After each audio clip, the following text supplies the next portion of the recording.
21시간 동안의 협상 이후 미국과 이란 양측은 서로의 침범할 수 없는 레드라인 때문에 아무런 결과를 내지 못했다. 첫 번째는 미국이 이란에게 핵무기 생산 능력을 완전히 포기하라고 요구한 것이다. 반면 이란은 핵무기를 자신들의 권력을 유지하는 데 있어 생존 수단으로 보고 있다. 두 번째는 이란이 미국에게 제재를 해제하라고 요구한 것이다. 현재 이란은 미국에 의해 많은 자금이 동결된 상태다. 그래서 이란은 먼저 돈을 돌려받아야 협상에 대한 신뢰를 가질 수 있다고 주장한다.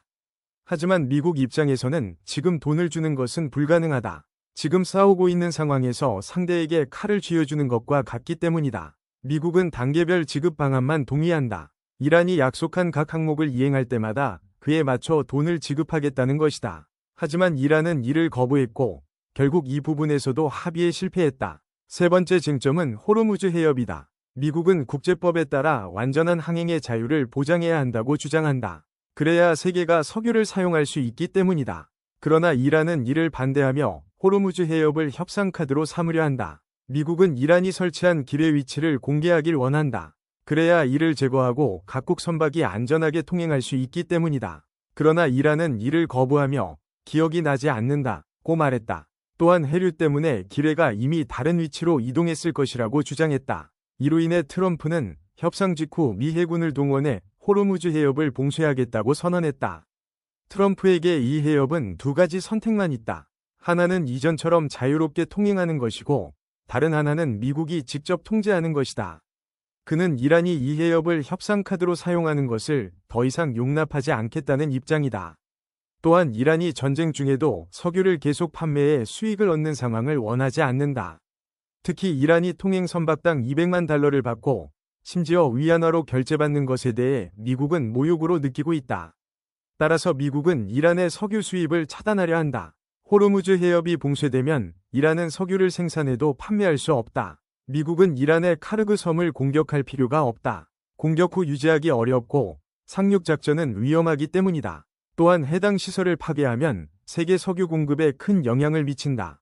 호르무즈 해협은 봉쇄했다가 다시 열면 유가가 즉시 안정될 수 있지만 석유 시설을 파괴하면 복구에 오랜 시간이 걸린다. 하지만 미국의 봉쇄 조치는 국제적으로 큰 논란을 일으키고 있다. 유엔 해양법 협약 UNCLOS에 따르면 모든 선박은 해협을 자유롭게 통과할 권리가 있기 때문이다. 이 때문에 미국의 행동을 비판하기도 애매한 상황이다. 미국은 우리는 단순히 통과 중일 뿐이라고 주장할 수 있기 때문이다.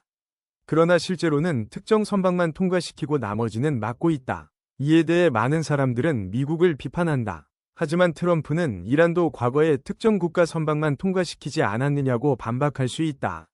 현재 상황은 어느 쪽이 옳다고 말하기 어려운 상태다. 미국의 봉쇄는 분명한 단점도 있다. 국제적 비난, 비용 증가, 군사적 위험, 그리고 유가 상승으로 인한 정치적 부담이 그것이다. 하지만 동시에 미국에게 이 점도 있다. 이란의 수입을 차단하고 전쟁 지속 능력을 약화시킬 수 있다. 또한 중국 경제에도 타격을 줄 수 있다. 이는 트럼프의 주요 목표로 보인다. 중국은 이란, 러시아, 베네수엘라에서 석유를 수입해왔지만 현재 이 세 경로 모두 차단되고 있다. 베네수엘라는 이미 미국 영향권에 들어갔고 이란은 봉쇄되었으며 러시아는 전쟁으로 인해 수출이 제한되고 있다. 이로 인해 중국은 큰 어려움에 직면할 가능성이 높다. 현재 중국 석유의 약 70%는 수입에 의존하고 있기 때문이다. 결국 문제는 중국이 어떻게 대응할 것인가이다. 이란을 지원할 것인지 아니면 갈등 완화를 선택할 것인지가 관건이다.